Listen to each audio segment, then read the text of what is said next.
It always feels good when you are appreciated. SLT non-stop broadband. Free loyalty data added as you stay connected. ලෙන්ගතුකම වැඩි කරගන්න ලව්ජු රුපියල් 50ට අඩු කළා. මාමේ එන්න අපිට එකක් බොමු.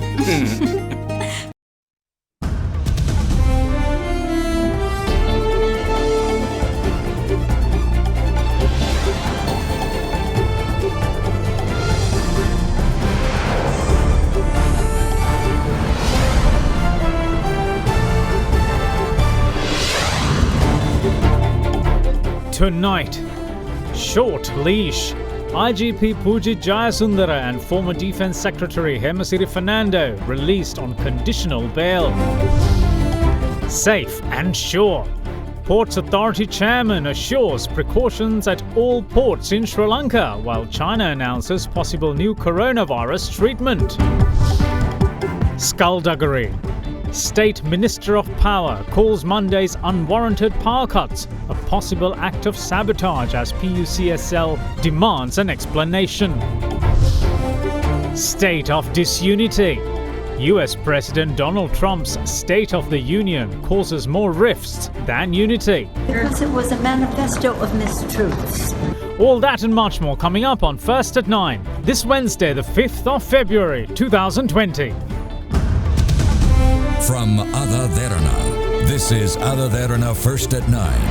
මේ සීන් එකෙන් කට් වෙන්න ඇන්ටිජර් මවුත්වොෂ් සමගින් එන ක්ලෝස් අප් ජෙල් එක ස්ටෝරි එක ස්ටාර්ට් කරන්න. Hi. Hi. Live from Studio 24 in Colombo.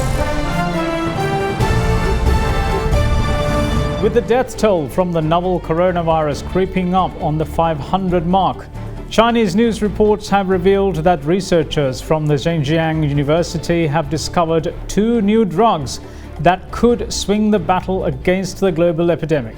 According to the reports, Li Langjuan, one of China's leading scientists in the fight against the novel coronavirus, had reportedly announced yesterday that the 2 new drugs have shown promising signs of inhibiting the virus in vitro cell experiments.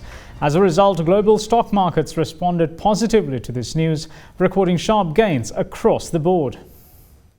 The number of deaths from the novel coronavirus epidemic has risen to 492 as per the latest reports available. Experts predict the death toll rising further. However, so far the mortality rate has so far been only 2%, much lower than SARS, which recorded 10% mortality rate.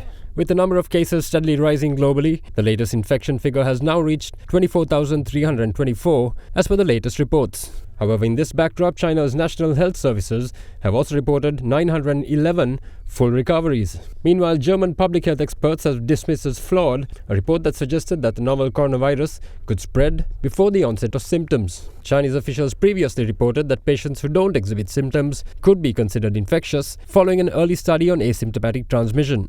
However, new developments including reassessment of the female Chinese patient in question in Germany shows that she may have shown signs of mild symptoms. In layman's terms, this means that the virus cannot be spread during its incubation period and only does so following the onset of symptoms. Meanwhile, 2 significant medical breakthroughs have been reported by researchers in China and in the United Kingdom. A scientist in the UK leading research into a vaccine for the virus has revealed to international news media that his research team has managed to reduce the normal development time for a vaccine from 2 to 3 years to just 14 days. However, one of China's leading scientists in the fight against the virus, Li Langjuan, told Chinese media that 2 new drugs called Abidol and Darunavir have shown promising signs of inhibiting the virus in vitro cell experiments. She added that the new drugs will replace previously used HIV drugs, which showed limited success and severe side effects. The 2 drugs have already been recommended to China's National Health Commission's treatment program and have already been used to treat patients in the Zhejiang province. International stock markets reacted positively, with gains shown in Europe and the US following the reports. Crude prices also gained on the back of this information.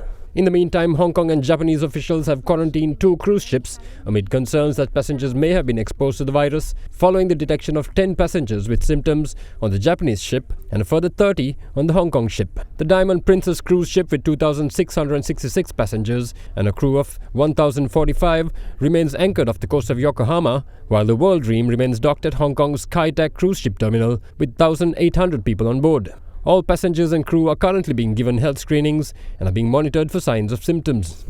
With the majority of cruise ship passengers consisting of the elderly, concerns have been raised given the fact that 80% of the fatalities in China have been people over the age of 60. In this backdrop, with the arrival of 2 cruise ships at the port of Colombo, including the prestigious Queen Mary II, with over 2,500 passengers, Ports Authority Chairman General Derana highlighted measures put in place to screen and handle a massive influx of passengers, stating that all necessary precautionary measures have been taken to safeguard the country. මේ වෙලාවට ඒ ජාත්‍යන්තර ප්‍රමිතීන් අනුව ගන්න ඕනේ සියලුම දේවල් අපි සකසලා තියෙනවා. අතිශය අවස්ථාවක් ඇති වුණොත් වැඩ කරන දේවල් වල ඒ සැලසුම් සකස් කරලා තියෙනවා. අද දවසේ කොරෝනා වෛරසයත් සමග පැමිණලා තියෙන අභියෝග සියල්ලටම මුහුණ දීම සඳහා අපි තාම ඒ අභියෝග ජය ගන්නටත් අපි සියලු පහසුකම් සකස් කරලා තියෙන බව අපිට කියන්න පුළුවන්. Meanwhile, Sri Lankan Airlines today announced a reduction in flights to China due to fall in demand. In an official release, the airline stated that from tomorrow till the 28th of March, the number of weekly flights to Beijing have been reduced from 4 down to 2, Shanghai from 4 to 2, and Canton from 7 to 3. Now, after spending months behind bars, former Defence Secretary Hemasiri Fernando and IGP Pujit Jayasundara were granted bail today by the Colombo High Court. The duo was arrested over failure to prevent the Easter Sunday attacks of last year, which claimed the lives of over 250 persons. The duo was also ordered to surrender their passports to court. In the meantime, the Colombo Magistrates Court also granted them bail as per the directive of the High Court. Former Defence Secretary Hemasiri Fernando, who was remanded over the Easter Sunday attacks, was granted conditional bail today by Colombo High Court Judge Manjula Telekaratna.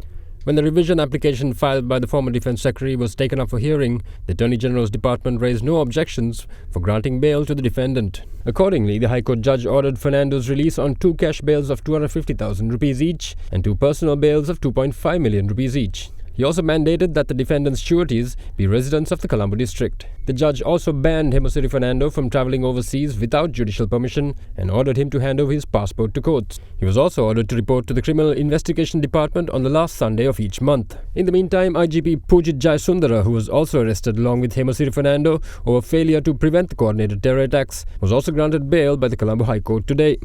The revision bail application filed by the IGP, who is charged with criminal negligence of duty by failing to prevent the Easter Sunday terror attacks, despite having received intelligence information in advance, was taken up before Colombo High Court Judge Aditya Patabandige. The Attorney General's Department informed the court today that there was no objection over the defendant being released on bail. The court then ordered the release of the accused on a cash bail of 250,000 rupees and 2 personal bails of 2.5 million rupees each, while a condition was set that both sureties of the bail be residents of the Colombo district. The High Court judge also prohibited the IGP from travelling abroad without the prior approval of the court, while he was ordered to surrender his passport to the court as well. The judge also imposed a condition where Jayasundara must appear before the director of the CID on the final Sunday of each month. Now moving on with other local stories, former Central Bank Governor Ajit Niwad Cabral today responded to allegations of massive losses in bond issuances during the pre-2015 period, detailed in the Central Bank's forensic audit report, where he stated that in contrast to the losses of 10.4 billion rupees, his estimations show that the government made a profit of 18 billion rupees. In addition, he labelled the appointment of Indian audit firms by the Monetary Board that oversaw the bond scam an attempt at an organised cover-up by the same perpetrators of the scam. Forensic audit එකක් කරන්න. ඒක ඒ යෝජනාව ගෙනලා තියෙන්නේ Ranil Wickremesinghe. audit එක මෙහෙවන්නේ මහා බැංකුවේ මුදල් මණ්ඩලය. අපේ ස්ථාවර වෙලා තිබුණේ එවැනි දෙයක් කරනවා නම් ඒක ඔඩිටර් ජෙනරල් කරන්නට ඕනේ. මොනිටරි බෝඩ් එකේ කවුද ඉන්නේ? ඉන්ද්‍රජිත් කුමාරස්වාමි කියන්නේ කවුද? ඒ අධිපතිවරයා ඒ කරගෙන ගිය වාංචනික ඔක්ෂන් ඔන්ලි ක්‍රමය මාස 13ක් තියාගෙන හිටියා. ඒ විදිහටම. සමරතුංග මහත්මයා ට්‍රෙෂරි සෙක්‍රටරි. දිගටම මේක වසන් කිරීමේ කටයුත්තේ තැත් හිටියා. මේ ආයත ස්වාධීනත්වයක් නැහැ විගණනයට අතපාන්න. තෝරගන්නවා කොම්පැනි දෙකක්. BDO ඉන්දියා, KPMG ඉන්දියා කියලා. KPMG ඉන්දියා තෝරගත්තට අස්සම් කරන්නේ KPMG ශ්‍රී ලංකා.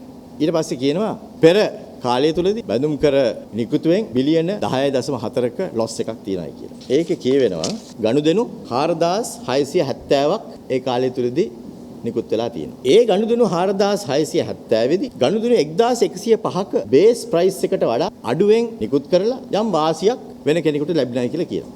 එතකොට ඒකෙන් තමයි මේ ලාභය බිලියන 10.47 සිදු වෙලා තියෙනවා කියලා පෙන්වලා තියෙනවා. ඒ බේස් ප්‍රයිස් එකට වඩා වැඩියෙනුත් ඉෂුව කරලා තියෙනවා. එතකොට මොකද සිදු වෙන්න ඕනේ? එතකොට සිදු වෙන්න ඕනේ එහෙමනම් රජයට ලාභයක් සිදු වෙන්නට ඕනේ. ඒ ගැන ඒගොල්ලෝ විග්‍රහ කරන්නේ නැහැ. අලාභයක් පෙන්වනවා නම් ලාභයක් පෙන්වනවා. ඒක තමයි සාමාන්‍ය විගණනයේ සිදුවේ යුතු කරුණක්. බිලියන 28ක ලාභයක් සිදුනට ඕනේ එහෙමනම් රජයට. එහෙනම් අර ලාභයෙන් අර පාඩුව අයින් කරුවා නම් සුද්ධ ලාභයක් තියෙනට ඕනේ අඩු තරමෙන් බිලියන 18ක් එහෙම නැත්නම් ඒකට කිට්ටු මුදලක්. දැන් ජවිපේ අපේ සහෝදරයොත් කබ්‍රාල් මේකට වග කියන්න ඕනේ කියලා කිව්වම හරි මම ඒකට වග කියනවා නම් ඒ අලාභයට ලාභයට වග කියන්න ඕනේ කවුද? ලාභයට වග කියන්නේ ඒගොල්ලෝද? අලාභයක් වුණාම කාට හරි ලාභයක් සිදු වෙන නැපේ තව කාට හරි. මෙතනදී ලාභය අපාදීන තිටි කාටද? ඒ ලාභය ලැබිලා තියෙන්නේ 96%ක්ම රජයට සම්බන්ධ ආයතන වලට. 104ක් ලිහිලා තිනවා විවිධ බැංකු වලට. මේ ව්‍යවහාරික විගණන වාර්තාවල කියනවා මගේ පවුලේ අය හිටියයි කියලා විවිධ තැන්වල. Sister Siromi Wickramasinghe perpetual capital holdings එකේ හිටියයි කියලා තමයි ඔය චෝදනාව වෙන්නේ. එයා ඒ ආයතනයේ ඉන්නකොට එක සතියක්වත් තරන්නේ මගඩිය ගැන අහගත්ත පළවෙනි දවසේ 2015 මාර්තු මාසයේ 8 වෙනිදා එයා ඉල්ලා අසු වුණා. තවත් එකම එක්කෙක් ඉන්නවා මේ බැඳුම් කරේට සම්බන්ධ කෙනෙක් නම් මට න්‍යායකමක් තියෙනවා. කවුද ඒ පුද්ගලයා? Ranil Wickremesinghe. My uncle-in-law, Mr. Sam Vijay Singh, was married to Ranil's father's sister. ඉතින් ඒ සම්බන්ධය නම් තියෙනවා. මම ඒ ගැන අද හෙළිදරව් කරනවා. මේ විගණනය කරලා තියෙන සමාගම් දෙකම ඉන්දියාවේ. ඒ දෙගොල්ලන්ටම ලොකු චෝදනා තියෙනවා. ඒ චෝදනා තියෙද්දි තමයි මහා බැංකුව මේ අයව පත් කරලා තියෙන්නේ. එක චෝදනාවක් තමයි අල්ලස් ගත්තයි කියලා. අනිත් චෝදනාව නිසා KPMG ඉන්දියාව වලට විරුද්ධව ඉන්දියානු රජය කියලා තියෙනවා අපි අවුරුදු 5කට ඒගොල්ලෝ තහනම් කරන්න ඕනේ. මගේ අදහස තමයි මේවා සම්පූර්ණයෙන්ම බාර දෙන්නට ඕනේ පොලිසියට. පොලිසියට බාර දීලා පොලිසිය හරහා ඉන්ක්වයරි එක කෙරෙන්න ඕනේ. මේ පොලිසිය කියලා සඳහන් කරන්නේ අපරාධ පරීක්ෂණ දෙපාර්තමේන්තුව. අපරාධ පරීක්ෂණ. මම මේක හඳුන්වන්නේ මේ අපරාධය මම හඳුන්වන්නේ සංවිධානාත්මක අපරාධයක්. ඔබතුමාට විරුද්ධව චෝදනා තිබෙනවා ඒවට මම ඕන නම් චිරගත වෙන්නම් මම කියවන්න ඕනේ. මම ඒකට ඕනේ මම අවුරුදු 5ක් මගේ සෑම ටෙලිෆෝන් කෝල් එකක්ම බැලුවා රනිල්. නිකන් මට නිකන් ඉන්න දුන්නේ නැහැ. මොනවා හරි තිබුණා නම් අවුරුදු 5ක් තිස්සේ ඔබතුමාට නිකන්වත් හිතනවාද රනිල් වික්‍රමසිංහ මට නිකන් ඉන්න දෙයි කියලා? Prime Minister Mahinda Rajapaksa presented a supplementary estimate in Parliament today with the aim of settling outstanding recurring expenditure of 101 billion rupees and 55 billion rupees in capital expenditure left unpaid to suppliers for projects undertaken by the previous regime. The Prime Minister called for a report to be obtained from the Auditor General's Department to expose the individuals responsible for the said outstanding expenditure. Meanwhile, trade unionist Saman Ratnapriya took oath as a Member of Parliament today, filling the seat vacated by the resignation of UNP MP Jayampathi Wickramaratne. 2019 December මාසයේ වන විට මාස දෙකකට වඩා වැඩි කාලක් නොපියවා තිබුණු වියදම් ආදායම් ඉදිරිපත් කරනවා.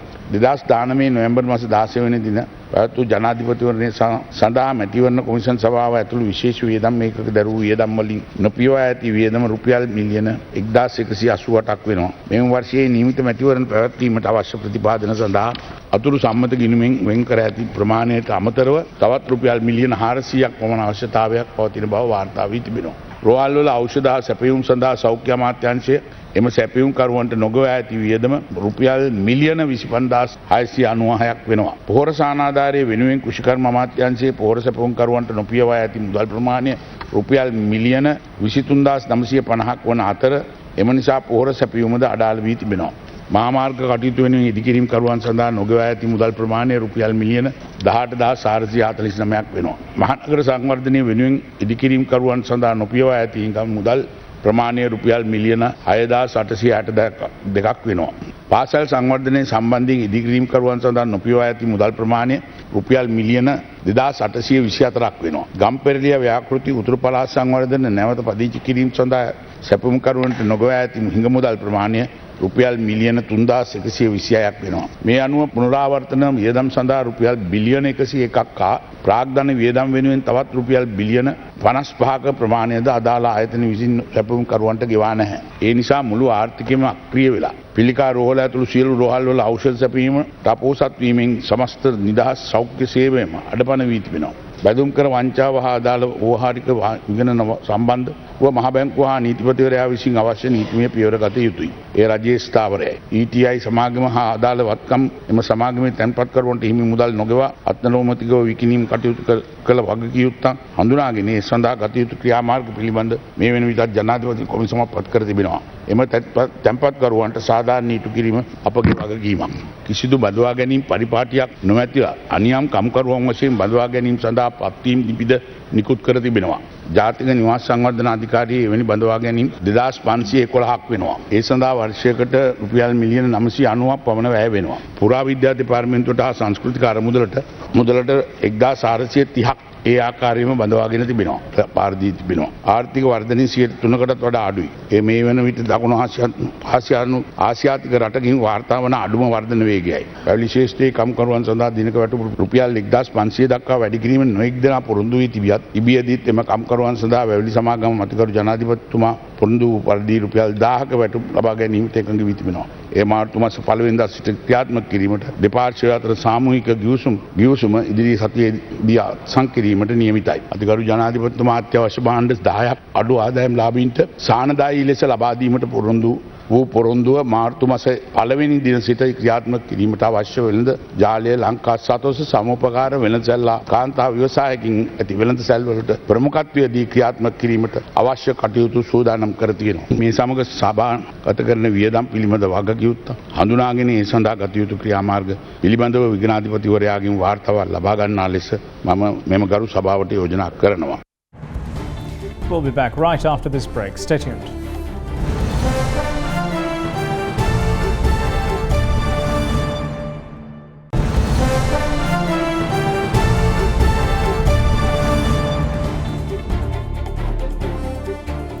Welcome back. You're watching First at 9. Now, General Oleg Salukov, the Commander-in-Chief of the Land Forces of the Russian Federation, who is on an official 5-day visit to the island, met President Gotabaya Rajapaksa and Prime Minister Mahinda Rajapaksa today. The Commander-in-Chief of the Land Forces of the Russian Federation, General of the Army Oleg Salukov, met with President Gotabaya Rajapaksa this afternoon at the Presidential Secretariat. His delegation included representatives from the Russian military. Later on in the day, the Russian military head also met with Prime Minister Mahinda Rajapaksa at Temple Trees. The discussions focused special attention on strengthening military and defense relations between the two countries. General Salukov stated that Russia was willing to provide training and higher studies at Russian military academies for Sri Lankan military personnel.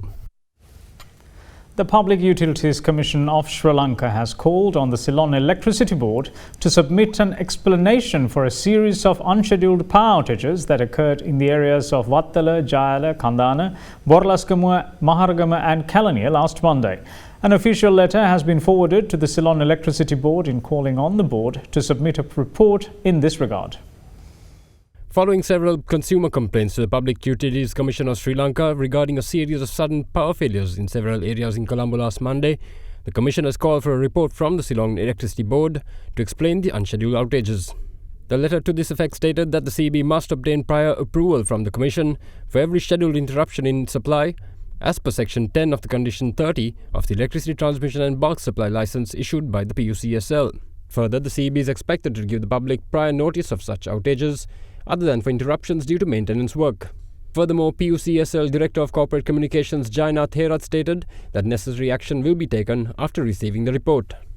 Up to now, we have not been informed about the situation or the reasons for such power interruption. So that's why PUCSL has written to the CEB asking the details of the power interruption and the report to the Commission, so that the PUCSL will really review such report and take further action in this regard.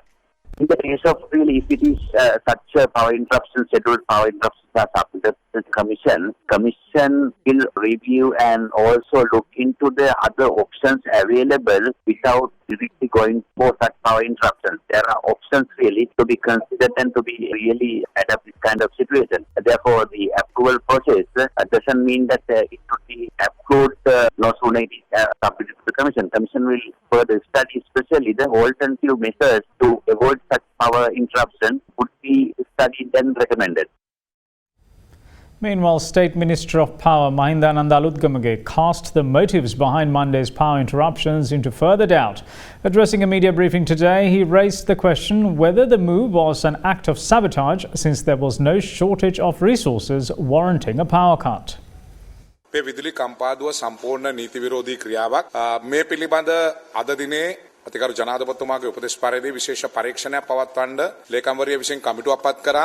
මේ විදුලි කප්පාදුව සම්පූර්ණයෙන් නීති විරෝධී විදුලිය කපන්න බෑ. ඒ පමණක් නෙවෙයි මේ විදුලිය කපලා තියෙන තෙල් නැහැයි කියලා හැමෝත් එදා විදුලිය කපන අවස්ථාවේදී කෙරවලපිටිය වෙස්කෝස් බලාගාරයේ තෙල් ටොන් 1500ක් තිබිලා තියෙනවා. ඒ නිසා ඉන්ධන තිබියදී අමාත්‍යාංශයේ අවසරයකින් තොරව විදුලිය කප්පාදු කිරීම පිළිබඳව මේ වෙනකොට පරීක්ෂණයක් පවත්වන්න නියෝග කරලා තියෙනවා. खनिज तेल संस्थाව නියමිත වෙලාවට තෙල් ලබා දීලා තිබුණා. හැබැයි මේ වෙනකොට खनिज तेल නීතිගත සංස්ථාවත් ලංකා විදුලි බල මණ්ඩලයත් එක අමාත්‍යාංශයක් තිබියදී කිසිසේත් ඉන්ධන ලබා නොදී ඉන්න බෑ. ඒ නිසා මේක කඩාකප්පල් ක්‍රියාවක්ද පිළිබඳ පරීක්ෂණයක් පැවැත්වෙනවා. In the meantime, State Minister of Power Mahindananda Alutgamage also delved into several other acts of possible corruption.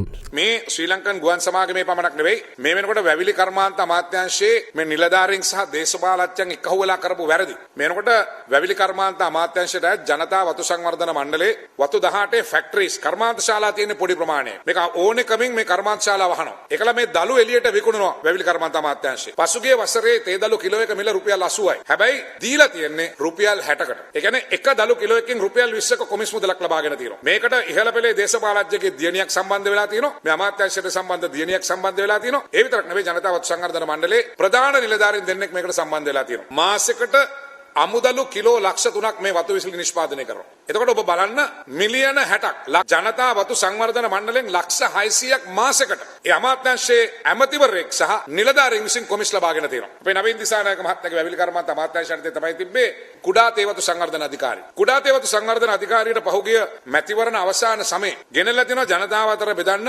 මුල්ලු සහ වතුර ටැංකි ගෙනල්ලා තියෙනවා සහ ජෙනරේටර්. එක මුල්ලුවක් සඳහා රටේ පාලන මිල රුපියල් 1300යි. මුල්ලුවක් ගෙනල්ලා තියෙන රුපියල් 2500කට. එක මුල්ලුවකින් 1200ක් කොමිෂන් ගහලා තිනවා කුඩා තේ වතු සංවර්ධන අධිකාරියේ ඒ සභාපතිවරයා සහ ඒ වැවිලි කර්මාන්ත අමාත්‍යාංශයේ බාර දේශපාලඥයෙක් මේකට සම්බන්ධ වෙලා තියෙනවා. මේ පිළිබඳ ගරු රමේෂ් පතිර නැමැතුමා වැවිලි කර්මාන්ත අමාත්‍යාංශයේ මේ පිළිබඳ පූර්ණ පරීක්ෂණයක් පැවැත්වෙනවා.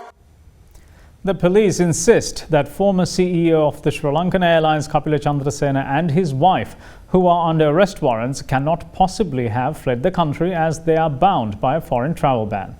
There have been speculation that the duo may have already fled the country.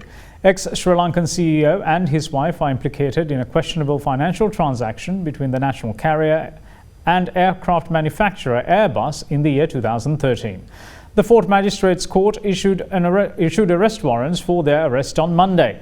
Speaking to AdaDerana, police media spokesperson SP Jali Senaratna said that the duo are currently not at their residence and several teams from the CID are deployed for their arrest.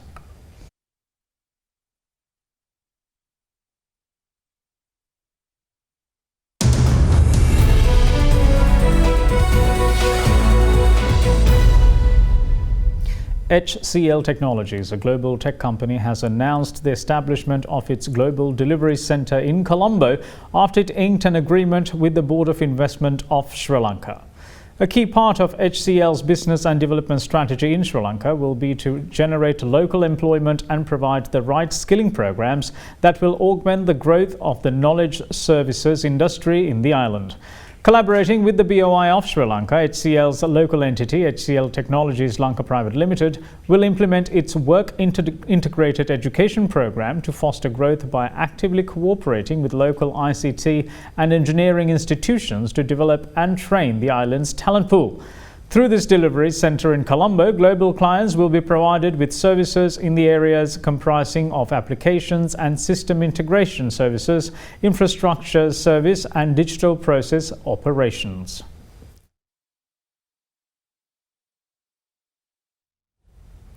Now, stocks closed 0.19% stronger on Ceylon Cold Stores and Singer, Sri Lanka. The all-share price index closed 11.03 points up at 5,942.07 today. The S&P SL20 index of most liquid stocks closed 9.40 points up at 2,848.53. Market turnover was 395.22 million rupees, while 67 stocks gained and 52 fell. Now here's a brief report on today's market performance. In the bond market, the secondary market yield curve shifted slightly upwards, with selling interest primarily centered on mid-tenor 2024 maturities trading at 928 to 935 level. In the equity market, BOS continued its positive momentum for the third straight session on the price gains made in CCS and Singer Sri Lanka. Turnover was boosted by parcel trade made in CCS, which constituted 21% of the day's turnover. However, turnover fell below this year's daily average of Rs 728 million. In the currency market, the rupee closed strong at 181 rupees and 35 to 40 cents to the US dollar in the spot market today. However, the rupee closed at 181.48 rupees to the greenback on Monday. Now let's take a look at how the Sri Lankan rupee traded against other major currencies during the day.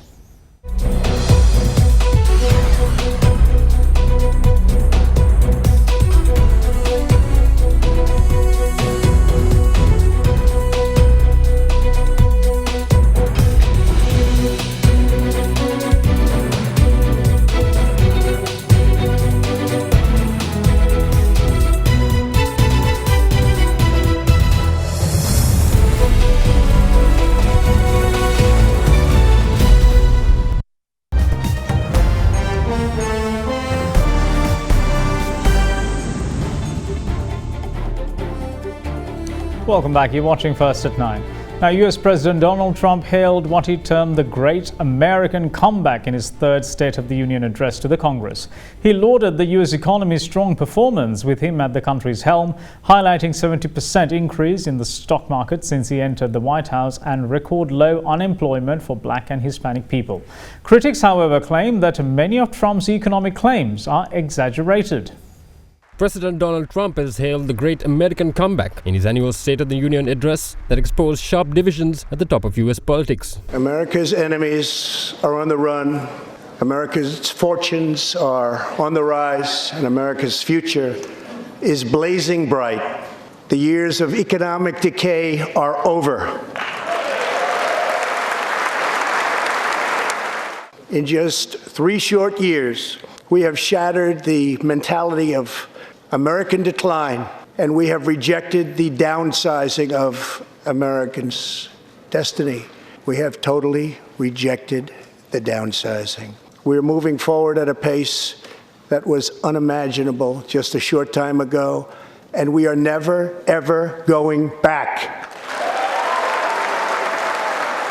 In his address, Trump presented himself as a big improvement over his predecessor Barack Obama. Fellow Republicans gave him standing ovations while rival Democrats for the most part remained seated. Trump avoided the subject of his impeachment in his 80-minute speech, although the Republican-led Senate is expected to acquit him today of charges relating to the abuse of powers and obstruction of Congress.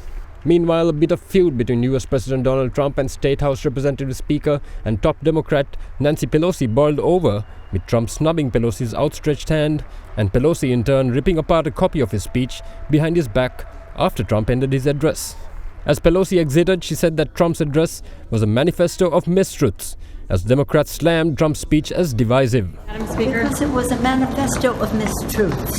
And what do you think about him not shaking your hand? We always extend a hand of friendship. If he rejects it, that's up to him.